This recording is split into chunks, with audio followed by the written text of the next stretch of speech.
আকাশবাণী কলকাতা স্থানীয় সংবাদ পড়ছি নমামি বসু রুদ্র। প্রথমে বিশেষ বিশেষ খবর। কলকাতা তারাতলায় নির্মীয়মান গুদামের শেড ভেঙে মৃতের সংখ্যা বেড়ে হয়েছে ১৬। আজও জোর কদমে চলছে উদ্ধার কাজ। তারাতলার মতো মর্মান্তিক দুর্ঘটনা যাতে আর না ঘটে সেজন্য মুখ্যমন্ত্রী শুভেন্দু অধিকারী নির্মীয়মান বহুতলগুলির নকশা অডিট করার নির্দেশ দিয়েছেন। নাগরিকদের সুরক্ষায় রাজ্য সরকার সব ধরনের ব্যবস্থা নেবে বলে মুখ্যমন্ত্রী জানিয়েছেন। বিধানসভায় প্রস্তাবিত অভিন্ন দেওয়ানি বিধি ও গুন্ডা দমন বিলের বিরোধিতা করবে তৃণমূল কংগ্রেস। শনি, রবি ও ছুটির দিন জরুরি কাজের জন্য এবার থেকে সরকারি কর্মীদের পালা করে দপ্তরে আসতে হবে। হিমালয় সন্নিহিত জেলাগুলিতে আগামী কয়েকদিন আরও বৃষ্টি বাড়ার সতর্কতা। কলকাতা সহ দক্ষিণবঙ্গের প্রায় সব জেলাতেই আগামী সোম ও মঙ্গলবার বৃষ্টির পরিমাণ বাড়বে। আসছি বিস্তারিত খবরে। কলকাতার তারাতলায় নির্মীয়মান গুদামের শেড ভেঙে মৃতের সংখ্যা বেড়ে হয়েছে ১৬। দুর্ঘটনাস্থলে যুদ্ধকালীন তৎপরতায় চলছে উদ্ধার কাজ। গ্রাউন্ড পেনিট্রেটিং র্যাডার এনে ২-৩টি অংশ চিহ্নিত করে সেখানে কেউ আটকে আছেন কিনা তা খুঁজে দেখা হচ্ছে। মানুষের অস্তিত্ব নেই বলে নিশ্চিত হওয়ার পরই জোর কদমে ধ্বংসস্তূপ সরানো বা অ্যাগ্রেসিভ কাটিংয়ের কাজ শুরু হবে। তবে এখনও কয়েকজনের খোঁজ মেলেনি বলে জানা যাচ্ছে। ২টি দেহের পরিচয় এখনও মেলেনি। প্রত্যক্ষদর্শীদের অনুমান ৫০ থেকে ৬০ জন শ্রমিক ঘটনাস্থলে কাজ করছিলেন।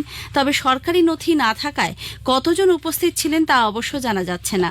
সেনাবাহিনীর পূর্বাঞ্চলীয় কমান্ড, উন্নত যন্ত্রপাতি এবং অ্যাম্বুলেন্স সহ ৭টি বিশেষ দল ঘটনাস্থলে রয়েছে। তৈরি করা হয়েছে ১০ শয্যার একটি জরুরি চিকিৎসা কেন্দ্রও। তারাতলায় নির্মীয়মান গোডাউনের শেড ভেঙে পড়ার ঘটনায় রাজ্যের আবেদনে সাড়া দিয়ে পূর্ব রেলের পক্ষ থেকে উদ্ধার কাজে হাত দেওয়া হয়েছে। হাওড়া, শিয়ালদা ডিভিশন এবং লিলুয়া ওয়ার্কশপের উদ্ধারকারী দল গতকাল কাজে যোগ দিয়েছে। রেলের তরফে ১০টি অক্সি কাটার, ৬টি অ্যাগ্রেসিভ কাটার এবং ৩টি প্লাজমা কাটিং ইউনিট কাজে লাগানো হচ্ছে। এদিকে ওই ঘটনায় ধৃত কলকাতা পুরসভার প্রাক্তন মেয়র ফিরহাদ হাকিমের officer on special duty Kalicharan ব্যানার্জিকে গতকাল ৪ জুলাই পর্যন্ত পুলিশ হেফাজতে পাঠানো হয়েছে। সরকারি আইনজীবী সৌরিন ঘোষাল আদালতে জানান, টাকার বিনিময়ে ত্রুটিযুক্ত প্ল্যান পাশ করাতেন কালীচরণ। এই লাইসেন্সটা প্রকিউর করতে কালীচরণ ডাইরেক্টলি ইনভলভ ছিলেন, উনি বের করেছেন। এরকম ঘটনা আরও উনি ঘটিয়েছেন এবং সেটাই আমরা কোর্টকে বলেছি যে এটা ওনারা ওই সার্টিফিকেটটা দিয়েছিলেন ইনিশিয়ালি যে কাজ করার জন্য, সেই ডকুমেন্টটা সঠিক ছিল না। একটা টিম ওয়ার্ক ছিল, সেই টিম ওয়ার্কে কালীচরণ যেমন আছে এরকম বহু লোক আছে যারা এই ডকুমেন্টসগুলো বানিয়ে ওনাদেরকে দেয়। মানে তাকে সেখানে দেখা যাচ্ছে এনকোয়ারি করলে সেরকম কোনো উনি কাজের লাইসেন্স উনি পাবেন না।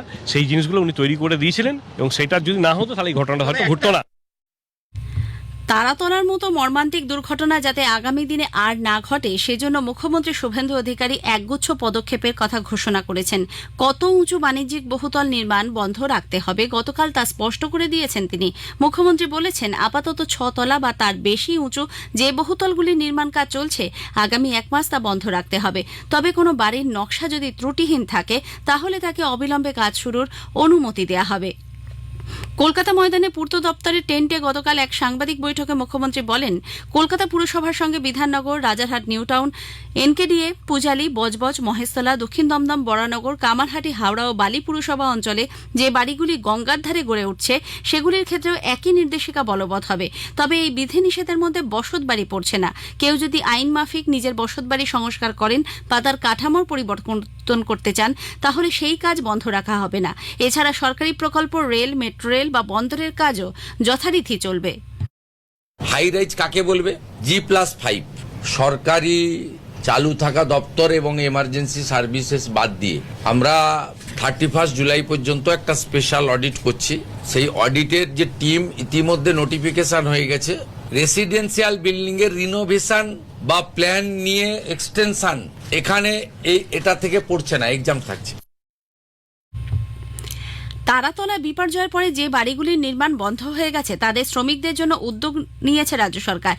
দূরের জেলাগুলি থেকে কাজে আসা যেসব নির্মাণ শ্রমিক বাড়ি ফিরতে পারবেন না তারা যাতে খাবার ও অন্যান্য প্রয়োজনীয় জিনিসপত্র পান সেজন্য সংশ্লিষ্ট নির্মাণকারী সংস্থার কাছে অনুরোধ করেছেন মুখ্যমন্ত্রী শুভেন্দু অধিকারী।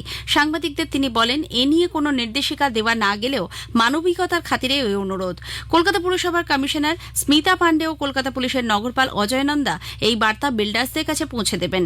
উল্লেখ্য, তৃণমূল কংগ্রেস বিধায়ক কুণাল ঘোষ বিষয়টি দেখার জন্য বিধানসভায় মুখ্যমন্ত্রীর কাছে ব্যক্তিগতভাবে অনুরোধ করেছিলেন।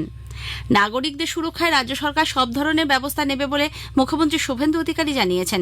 সাহিত্য সম্রাট বঙ্কিমচন্দ্র চট্টোপাধ্যায়ের জন্মবার্ষিকী ও বন্দে মাতরমের 150 বছর পূর্তি উপলক্ষে গতকাল কলকাতার রবীন্দ্র সদনের সিটিজেন এম্পাওয়ারমেন্ট ফোরামের উদ্যোগে আয়োজিত এক অনুষ্ঠানে যোগ দিয়ে তিনি বলেন, অবৈধ অনুপ্রবেশ এবং সাম্প্রদায়িক কাজকর্ম রুখতে ইতিমধ্যেই সীমান্তবর্তী জেলাগুলিতে অরক্ষিত এলাকায় বিএসএফকে জমি দেওয়ার কাজ শুরু হয়েছে।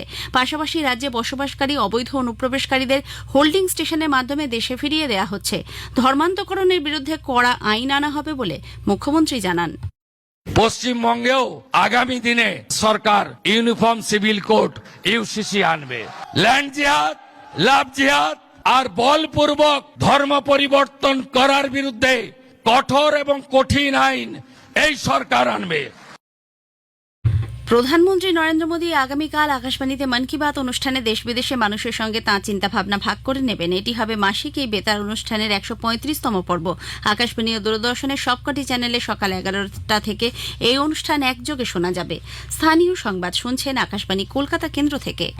বিধানসভায় প্রস্তাবিত অভিন্ন দেওয়ানি বিধি ও গুন্ডা দমন বিলের বিরোধিতা করবে তৃণমূল কংগ্রেস। আগামী সোমবার বিধানসভায় এই জোড়া বিল আনতে চলেছে বিজেপি সরকার। গতকাল কালীঘাটের বাড়িতে দলের নেতাদের সঙ্গে আলোচনায় দুটি বিল নিয়ে বিরোধিতার সিদ্ধান্ত নেন দলনেত্রী মমতা ব্যানার্জি। বিধানসভায় বিরোধিতার পাশাপাশি দিল্লিতে অবিজেপি দলগুলিকে বিল সম্পর্কে অবহিত করা হবে। এই বিল নিয়ে ইতিমধ্যে প্রশ্ন তুলেছেন বিরোধী দলনেতা ঋতব্রত ব্যানার্জিও। আগেই জানানো হয়েছে অসামাজিক কার্যকলাপের বিরুদ্ধে আরও কড়া অবস্থান নিতে দুটি গুরুত্বপূর্ণ বিল আনছে রাজ্য সরকার। আগামী সোমবার পশ্চিমবঙ্গ জননিরাপত্তা ও অসামাজিক কার্যকলাপ নিয়ন্ত্রণ বিল 2026 এবং পশ্চিমবঙ্গ জনশৃঙ্খলা রক্ষা সংশোধনী বিল 2026 নিয়ে আলোচনা হবে। শনি, রবি ও ছুটির দিন জরুরি কাজের জন্য এবার থেকে সরকারি কর্মীদের পালা করে দপ্তরে আসতে হবে। গত বৃহস্পতিবার এই মর্মে নির্দেশিকা জারি করেছে কর্মীবর্গ ও প্রশাসনিক সংস্কার দপ্তর। এতে বলা হয়েছে, মূলত উচ্চপদস্থ আধিকারিকদের কাজে সহযোগিতা করার জন্যই নতুন ব্যবস্থা চালু করা হচ্ছে। দপ্তরের বিভিন্ন শাখায় রস্টার করে জানিয়ে দেওয়া হবে কোন দিন কোন কর্মীকে আসতে হবে। এর ফলে শনি, রবি ও ছুটির দিনগুলোয় দপ্তরে উচ্চপদস্থ আধিকারিকদের কাজে সাহায্য করতে ন্যূনতম কর্মী উপস্থিত থাকবেন। প্রথম দফায় কর্মীবর্গ প্রশাসনিক সংস্কার দপ্তর থেকে এই সংক্রান্ত নির্দেশিকা দেওয়া হয়েছে। পরবর্তীকালে প্রয়োজনে অন্য দপ্তর থেকেও এই নির্দেশিকা প্রকাশিত হবে। ডক্টর শ্যামাপ্রসাদ মুখার্জির 125তম জন্মবার্ষিকী উপলক্ষে রাজ্য সরকার ছুটি ঘোষণা করেছে। এই উপলক্ষে আগামী 6 জুলাই রাজ্যের সব সরকারি, আধা সরকারি ও সরকারি সাহায্যপ্রাপ্ত শিক্ষা প্রতিষ্ঠান বন্ধ থাকবে বলে বিজ্ঞপ্তি জারি করা হয়েছে। অন্যদিকে রাজ্যের প্রাক্তন মুখ্যমন্ত্রী চিকিৎসক ডাক্তার বিধান চন্দ্র রায়ের জন্মবার্ষিকী উপলক্ষে রাজ্য সরকার আগামী 1 জুলাই অর্ধ দিবস ভারী থেকে অতি ভারী বৃষ্টির কারণে দার্জিলিং এবং কালিম্পং জেলায় ভূমিধসের সতর্কতাও থাকছে বলে আলিপুর আবহাওয়া দপ্তরের বিজ্ঞানী ডক্টর সৌরীশ বন্দ্যোপাধ্যায় আকাশবাণীকে জানিয়েছেন। উত্তরবঙ্গের ক্ষেত্রে বৃষ্টিপাত বেশি থাকবে। জলপাইগুড়ি, কোচবিহার, আলিপুরদুয়ার, দার্জিলিং, কালিম্পং এই জেলাগুলোয় কোথাও কোথাও অতি ভারী বৃষ্টি এবং দু এক জায়গায় অত্যন্ত ভারী বৃষ্টি, অর্থাৎ একদিনে 20 সেন্টিমিটারের অধিক বৃষ্টিপাতেরও সম্ভাবনা থাকবে। দক্ষিণবঙ্গের জেলাগুলোতে প্রধানত বিক্ষিপ্তভাবে হালকা থেকে মাঝারি ধরনের বৃষ্টিপাতের সম্ভাবনা, দু এক জায়গায় বজ্রবিদ্যুতের সম্ভাবনা থাকছে। দক্ষিণ 24 পরগনার জয়নগরে 11 বছরের এক স্কুল পড়ুয়াকে উল্টো করে ঝুলিয়ে মারধরের অভিযোগে জয়নগর থানার ধোসা চন্দনেশ্বর গ্রাম পঞ্চায়েতের পূর্ব চন্দনেশ্বর গ্রামে ব্যাপক চাঞ্চল্য ছড়িয়েছে। অভিযোগ, খেলতে গিয়ে অসাবধানতাবশত একটি লাঠি স্থানীয় বাসিন্দা তপন হালদারের গায়ে গিয়ে লাগলে তিনি ক্ষিপ্ত হয়ে শিশুটিকে বাড়িতে নিয়ে যান। সেখানে পায়ে দড়ি বেঁধে উল্টো ঝুলিয়ে মারধর ও নির্যাতন করা হয়। ঘটনার ভিডিওও তোলা হয় বলে অভিযোগ। আহত শিশুকে হাসপাতালে ভর্তি করে সিটি স্ক্যান ও এক্স রে করানো হয়েছে। থানায় দায়ের হয়েছে লিখিত অভিযোগ, যদি অভিযুক্ত পলাতক। শেষ করার আগে স্থানীয় সংবাদের বিশেষ কিছু অংশ আরও একবার। কলকাতা তারাতলায় নির্মীয়মান গুদামের শেড ভেঙে মৃতের সংখ্যা বেড়ে হয়েছে 16। আজও জোর কদমে চলছে উদ্ধার কাজ। তারাতলার মতো মর্মান্তিক দুর্ঘটনা যাতে আর না ঘটে সেজন্য মুখ্যমন্ত্রী শুভেন্দু অধিকারী নির্মীয়মান বহুতলগুলির নকশা অডিট করার নির্দেশ দিয়েছেন। নাগরিকদের সুরক্ষায় রাজ্য সরকার সব ধরনের ব্যবস্থা নেবে বলে মুখ্যমন্ত্রী জানিয়েছেন। বিধানসভায় প্রস্তাবিত অভিন্ন দেওয়ানি বিধি ও গুন্ডা দমন বিলের বিরোধিতা করবে তৃণমূল কংগ্রেস। শনি, রবি ও ছুটির দিন জরুরি কাজের জন্য এবার থেকে সরকারি কর্মীদের পালা করে দপ্তরে আসতে হবে। স্থানীয় সংবাদ শেষ হলো। আকাশবাণী খবর পড়ছি শুভ্রা চক্রবর্তী। প্রথমে বিশেষ খবর। প্রধানমন্ত্রী নরেন্দ্র মোদী সেসেলসের জাতীয় দিবসের সুবর্ণ জয়ন্তী উদযাপনে সম্মানীয় অতিথি হিসেবে যোগ দিতে আজ সকালে 3 দিনের সফরে রওনা হচ্ছেন। বাণিজ্য ও শিল্পমন্ত্রী পীযূষ গোয়েল বলেছেন, ভারত ব্রিটেন সুসংহত অর্থনৈতিক ও বাণিজ্য চুক্তি সেটার মাধ্যমে দুদেশের মধ্যে সম্পর্ক এক উল্লেখযোগ্য মাইলফলকের দিকে এগিয়ে চলেছে। কেন্দ্রীয় স্বরাষ্ট্রমন্ত্রী অমিত শাহ আজ গুজরাটে ভারত ট্যাক্সি প্ল্যাটফর্মের সূচনা করবেন। ভেনেজুয়েলায় ভয়াবহ ভূমিকম্পে মৃতের সংখ্যা বেড়ে হয়েছে 920। ভূমিকম্পে বিপর্যস্তদের পাশে দাঁড়াতে ভারত অপারেশন আমিস্টার শুরু করেছে। হরমুজ প্রণালীতে একটি পণ্যবাহী জাহাজের ওপর ড্রোন আক্রমণের জবাবে মার্কিন যুক্তরাষ্ট্র ইরানের ওপর হামলা চালিয়েছে। FIH হকি প্রো লিগে গতরাতে ভারত চিরপ্রতিদ্বন্দ্বী পাকিস্তানকে 7-1 গোলে পরাজিত করেছে। ফিফা বিশ্বকাপে গতরাতে ম্যাসাচুসেটসে গ্রুপ আই এর ম্যাচে ফ্রান্স নরওয়েকে 4-1 গোলে এবং টরেন্টোতে ওই গ্রুপেরই অন্য খেলায় সেনেগাল ইরাককে 5-0 গোলে হারিয়ে দিয়েছে। আসছে বিস্তারিত খবরে। প্রধানমন্ত্রী নরেন্দ্র মোদী সেসেলসের জাতীয় দিবসের সুবর্ণ জয়ন্তী উদযাপনে সম্মানীয় অতিথি হিসেবে যোগ দিতে আজ সকালে 3 দিনের সফরে রওনা হচ্ছেন। 2015 সালেও তিনি সেসেলস গিয়েছিলেন। বিদেশ মন্ত্রক এক বিবৃতিতে জানিয়েছে, এই উদযাপনে ভারতীয় প্রতিরক্ষা বাহিনীর একটি দল এবং ভারতীয় নৌবাহিনীর 2টি জাহাজ অংশ নেবে। সফরকালে প্রধানমন্ত্রী সেসেলসের রাষ্ট্রপতি ড প্যাট্রিক হারমিনির সঙ্গে দ্বিপাক্ষিক আলোচনার বিভিন্ন দিক পর্যালোচনার পাশাপাশি পারস্পরিক স্বার্থ সংশ্লিষ্ট নানা আন্তর্জাতিক বিষয়েও মতবিনিময় করবেন। আকাশবাণীর সংবাদদাতা জানাচ্ছেন, প্রধানমন্ত্রী সেসেলসের জাতীয় পরিষদে ভাষণ দেবেন এবং সেখানে বসবাসকারী ভারতীয়দের সঙ্গেও আলোচনায় অংশ নেবেন। আজ প্রধানমন্ত্রী সেখানে বোটানিক্যাল গার্ডেন্সে একটি বৃক্ষরোপণ কর্মসূচিতে যোগ দেবেন এবং সেসেলসে উপকূলরক্ষী বাহিনীর দপ্তরেও যাবেন। সেসেলস ভারতের ভিশান মহাসাগরের অত্যন্ত গুরুত্বপূর্ণ রাষ্ট্র। প্রধানমন্ত্রীর এই সফর ভারত ও সেসেলসের মধ্যে শক্তিশালী বন্ধুত্বকে আরও মজবুত করবে। বাণিজ্য ও শিল্পমন্ত্রী পীযূষ গোয়েল বলেছেন, ভারত ব্রিটেন সুসংহত অর্থনৈতিক ও বাণিজ্য চুক্তি সেটার মাধ্যমে দুদেশের মধ্যে সম্পর্ক এক উল্লেখযোগ্য মাইলফলকের দিকে এগিয়ে চলেছে। লন্ডনে গতকাল এক ব্যবসায়িক শীর্ষ সম্মেলনে শ্রী গোয়েল বলেন, বিভিন্ন ক্ষেত্রে নেতৃবৃন্দের সঙ্গে আলোচনায় অংশ নেওয়া অত্যন্ত উচ্ছ্বাসের বিষয়। অভিন্ন দৃষ্টিভঙ্গির মধ্য দিয়ে আগামী দিনে বিপুল সুযোগ সৃষ্টির সম্ভাবনা রয়েছে। সেটা চুক্তি বিকাশের নতুন অভিমুখ উন্মোচন করায় শ্রী গোয়েল দ্বিপাক্ষিক কার্যকারিতা বাড়ানোর জন্য দুদেশের ব্যবসায়িক মহলকে আহ্বান জানান। লন্ডনে গতকাল 10ম ভারত ব্রিটেন সপ্তাহের অনুষ্ঠানে শ্রী গোয়েল বলেন, চিরাচরিত বাণিজ্যকে ছাপিয়ে ভারত ব্রিটেন অংশীদারিত্ব, প্রযুক্তি, সার্বভৌম কৃত্রিম বুদ্ধিমত্তা, জরুরি খনিজ, প্রতিরক্ষা ও স্বচ্ছ জ্বালানির মতো কৌশলগত ক্ষেত্রে উন্নীত হয়েছে। UK agreement is a template which is very comprehensive. It's not only about tariffs and rules of origin. It's not only about traded goods and services. It's about collaborations in technology, in education, culture, the arts. It is focused on bringing the best of both countries to each other. It's a fair, equitable, very balanced agreement. Bharat Britain সুসংহত অর্থনৈতিক ও বাণিজ্য চুক্তি সেটার সুবিধা আরও কয়েক গুণ বাড়িয়ে তুলতে বাণিজ্য পোর্টালের মানোন্নয়ন সহ দেশজুড়ে 100 উপদেষ্টা কর্মীকে নিয়োগ করা হয়েছে বলে বাণিজ্য ও শিল্পমন্ত্রী পীযূষ গোয়েল ঘোষণা করেছেন। ষোড়শ ভারত জাপান শিখর সম্মেলনে যোগ দিতে জাপানের প্রধানমন্ত্রী সানে তাকাইচি আগামী মাসের 1 থেকে 3 তারিখ ভারতে আসছেন। সেদেশে প্রধানমন্ত্রী পদে আসীন হওয়ার পর এটাই তার প্রথম ভারত সফর। বিদেশ মন্ত্রক জানিয়েছে, তাঁর এই সফরে দুদেশের দ্বিপাক্ষিক সহযোগিতার সম্পূর্ণ পরিসর খতিয়ে দেখার সুযোগ করে দেবে। কেন্দ্রীয় স্বরাষ্ট্রমন্ত্রী অমিত শাহ আজ গুজরাটে ভারত ট্যাক্সির সূচনা করবেন। চালকই মালিক এই ধারণার উপর ভিত্তি করে digital mobility platform Bharat taxi চালু করা হচ্ছে। এই মডেলে ট্যাক্সি চালকরা শুধুমাত্র পরিষেবাই দেবেন না, তারা এই প্ল্যাটফর্মের মালিকও বটে। এর মাধ্যমে তারা আর্থিক ক্ষমতায়ন, সামাজিক সুরক্ষা এবং মালিকানা পেতে পারবেন। কেন্দ্রীয় সংস্কৃতি ও পর্যটন মন্ত্রী গজেন্দ্র সিং শেখাওয়াত বলেছেন, কৃত্রিম বুদ্ধিমত্তা, উদ্ভাবন, স্বচ্ছতা ও দক্ষতা বৃদ্ধির মূল ভিত্তি হয়ে উঠেছে। নতুন দিল্লিতে ইনস্টিটিউট অফ চার্টার্ড অ্যাকাউন্টেন্সি আয়োজিত AI উদ্ভাবন সম্মেলনে অংশ নিয়ে তিনি বলেন, আধুনিক প্রযুক্তি এবং উদ্ভাবন ভারতের উন্নয়নে গুরুত্বপূর্ণ ভূমিকা পালন করতে চলেছে। এ খবর প্রচারিত হচ্ছে আকাশবাণী থেকে। ভেনেজুয়েলার ভয়াবহ ভূমিকম্পে বিপর্যস্তদের পাশে দাঁড়াতে ভারত অপারেশন আমিস্টাড শুরু করেছে। স্প্যানিশ ভাষায় আমিস্টাড শব্দের অর্থ বন্ধুত্ব। মানবিক সহায়তা এবং বিপর্যয়ের পর উদ্ধারকারীদের সাহায্যার্থে এই অপারেশনের মাধ্যমে ভারত ভেনেজুয়েলার বিপর্যস্ত মানুষের পাশে দাঁড়িয়েছে। বিদেশ মন্ত্রক এক বিবৃতিতে জানিয়েছে, এই অভিযানের আওতায় ভারতীয় বায়ুসেনা দুটি C-17 গ্লোব মাস্টার বিমান গতকাল ত্রাণ সামগ্রী নিয়ে ভেনেজুয়েলার উদ্দেশ্যে রওনা দেয়। মানবিক সহায়তার পাশাপাশি 41 সদস্যের একটি উদ্ধারকারী দল ভূমিকম্প বিধ্বস্ত কারাকাস ও পার্শ্ববর্তী এলাকায় উদ্ধার কাজে সহায়তা করবে। সহায়তা সামগ্রীর মধ্যে রয়েছে 30 টন ত্রাণ সামগ্রী, 6 টন ওষুধ ও চিকিৎসা সরঞ্জাম। ভারতীয় সেনার একটি field hospital unit, Bhishma cube portable hospital, দক্ষ ও অভিজ্ঞ সদস্যরা রয়েছেন 41 জনের উদ্ধারকারী দলে। তারা একযোগে ক্ষতিগ্রস্ত এলাকাগুলিতে ভেনেজুয়েলা প্রশাসনের সঙ্গে উদ্ধার কাজ চালাবেন, আপৎকালীন চিকিৎসা পরিষেবা এবং মানবিক সহায়তাও দেবেন। বিদেশ মন্ত্রক আরও জানিয়েছে, এই পরিস্থিতিতে ভেনেজুয়েলার পাশে দাঁড়াতে ভারত প্রতিশ্রুতিবদ্ধ।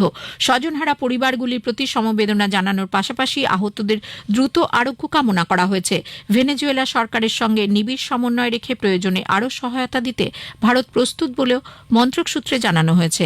এদিকে জোড়া ভূমিকম্পে মৃতের সংখ্যা বেড়ে হয়েছে 920, আহত হয়েছেন 3300-রও বেশি মানুষ। জাপানে জোড়া ক্রান্তীয় ঝড় মেখালা এবং হিগোসের প্রভাবে মুষলধারে বৃষ্টিতে জনজীবন বিপর্যস্ত, যান চলাচলও ব্যাহত হচ্ছে। কর্তৃপক্ষ ভূমিধসের উচ্চ সতর্কতা জারি করেছে। অন্তত 10 লক্ষ মানুষকে নিরাপদে অন্যত্র সরিয়ে নিয়ে যেতে বলা হয়েছে। সে দেশের ভূমি মন্ত্রক জানিয়েছে, 200-রও বেশি উড়ান, বহু ট্রেন বাতিল করা হয়েছে। বিপজ্জনক পরিস্থিতির আশঙ্কায় একাধিক মহাসড়ক বন্ধ রাখা হয়েছে। জাপান জলবায়ু সংস্থা JMA জানিয়েছে, মেখালা তাইওয়ানের কাছে অঞ্চল অতিক্রম করে রিউক দ্বীপের দক্ষিণ ভাগের দিকে অগ্রসর হচ্ছে। ওই একই সময় হিগোসো দেশের পূর্বাঞ্চলের দিকে অগ্রসর হয়ে সেখানেই আছড়ে পড়ার আশঙ্কা রয়েছে। হিমালয় সংলগ্ন পশ্চিমবঙ্গ, সিকিম, অসম এবং মেঘালয়ে আজ ভারী থেকে অতি ভারী বৃষ্টির পূর্বাভাস দিয়েছে ভারতীয় আবহাওয়া দপ্তর IMD। বিহার, ছত্তিশগড়, কোঙ্কন, গোয়া, অন্ধ্রপ্রদেশের উপকূলীয় অঞ্চল, উপকূলীয় কর্ণাটক, তামিলনাড়ু, পুদুচেরি, কেরালা, মাহে এবং উত্তর পূর্ব ভারতের কিছু অংশে ভারী বর্ষণের পূর্বাভাস দিয়েছে IMD। অন্যদিকে পূর্ব উত্তরপ্রদেশ এবং পশ্চিম উত্তরপ্রদেশের কিছু অংশে তাপপ্রবাহের পরিস্থিতি থাকবে বলে আবহাওয়া দপ্তর জানিয়েছে। হরমুজ প্রণালীতে একটি পণ্যবাহী জাহাজের ওপর ড্রোন আক্রমণের জবাবে মার্কিন যুক্তরাষ্ট্র ইরানের ওপর হামলা চালিয়েছে। মার্কিন সেন্ট্রাল কমান্ড বলেছে, তাদের বাহিনী ক্ষেপণাস্ত্র ও ড্রোন উৎক্ষেপণের পাশাপাশি রাতভর ইরানের উপকূলীয় রেডার লক্ষ্য করে হামলা চালায়। এর আগে হোয়াইট হাউসে মার্কিন রাষ্ট্রপতি ডোনাল্ড ট্রাম্প বলেছিলেন, শান্তি চুক্তি ভঙ্গকারীদের বিরুদ্ধে ব্যবস্থা নেওয়া হবে। এদিকে ইরানি সেনার মুখপাত্র ইব্রাহিম আলফিকার বলেছেন, আমেরিকার এই আক্রমণের জবাব তারা খুব দ্রুত দেবে। সোশ্যাল মিডিয়ায় একগুচ্ছ পোস্টে তিনি বলেন, ইরান প্রত্যুত্তর দেওয়ার জন্য সঠিক সময় ও স্থান নির্বাচন করবে। অন্যদিকে ব্রিটিশ সেনা জানিয়েছে, ইরান নির্দিষ্ট জলপথ ব্যবহার করে জাহাজ চলাচলের বিষয়টি স্পষ্ট করে দেবার পরই ওমান উপকূলে একটি পণ্যবাহী জাহাজের ওপর আক্রমণ হয়। যদিও এই ঘটনায় হতাহতের কোনো খবর নেই। আন্তর্জাতিক সমুদ্রপথ সংগঠন IMO ওমানের কাছে বাণিজ্যিক জাহাজে হামলার পর আটকে থাকা জলযানগুলি ছাড়ার প্রক্রিয়া আপাতত স্থগিত রেখেছে। FIH হকি প্রো লিগে ভারত চিরপ্রতিদ্বন্দ্বী পাকিস্তানকে 7-1 হারিয়ে দিয়েছে। লন্ডনের লি ভ্যালি হকি সেন্টারে গতরাতে পাকিস্তানের আবু বাকের প্রথম কোয়ার্টারে পেনাল্টি কর্নার থেকে গোল করে দলকে এগিয়ে দেন। দ্বিতীয় কোয়ার্টারে ভারতের সুখজিৎ সিং এবং হরমনপ্রীত সিং গোল করেন। তৃতীয় ও চতুর্থ কোয়ার্টারে হার্দিক সিং, যুবরাজ সিং, অভিষেক, রাজকুমার এবং দিলপ্রীত সিং আরও 5টি গোল করেছেন। আগামীকাল ভারত ইংল্যান্ডের মোকাবিলা করবে। ফিফা বিশ্বকাপে গ্রুপ H এর ম্যাচে সৌদি আরব ও কেপ ভার্দের ম্যাচে এখনো পর্যন্ত কোনো গোল হয়নি এবং অন্য ম্যাচে উরুগুয়ে স্পেনের মুখোমুখি হয়েছে। প্রথমার্ধের শেষে স্পেন 1 গোলে এগিয়ে রয়েছে। গতরাতে ম্যাসাচুসেটসে গ্রুপ I এর ম্যাচে ফ্রান্স নরওয়েকে 4-1 গোলে হারিয়ে দেয়। টরন্টোতে ওই গ্রুপেরই অন্য খেলায় সেনেগাল ইরাককে 5-0 গোলে পরাজিত করেছে। এর ফলে ফ্রান্স ওই গ্রুপের শীর্ষে থেকে গ্রুপ লিগ ম্যাচ শেষ করল। শেষ করার আগে খবরের বিশেষ অংশ আরও একবার। প্রধানমন্ত্রী নরেন্দ্র মোদী সেসেলসের জাতীয় দিবসের সুবর্ণ জয়ন্তী উদযাপনে সম্মানীয় অতিথি হিসেবে যোগ দিতে আজ সকালে 3 দিনের সফরে রওনা হচ্ছেন। বাণিজ্য ও শিল্পমন্ত্রী পীয়ূষ গোয়েল বলেছেন, ভারত ব্রিটেন সুসংহত অর্থনৈতিক ও বাণিজ্য চুক্তি সেটার মাধ্যমে দুদেশের মধ্যে সম্পর্ক এক উল্লেখযোগ্য মাইলফলকের দিকে এগিয়ে চলেছে। FIH হকি প্রো লিগে গতরাতে ভারত চিরপ্রতিদ্বন্দ্বী পাকিস্তানকে 7-1 গোলে হারিয়ে দিয়েছে। খবর পড়া এখনকার মতো শেষ হলো।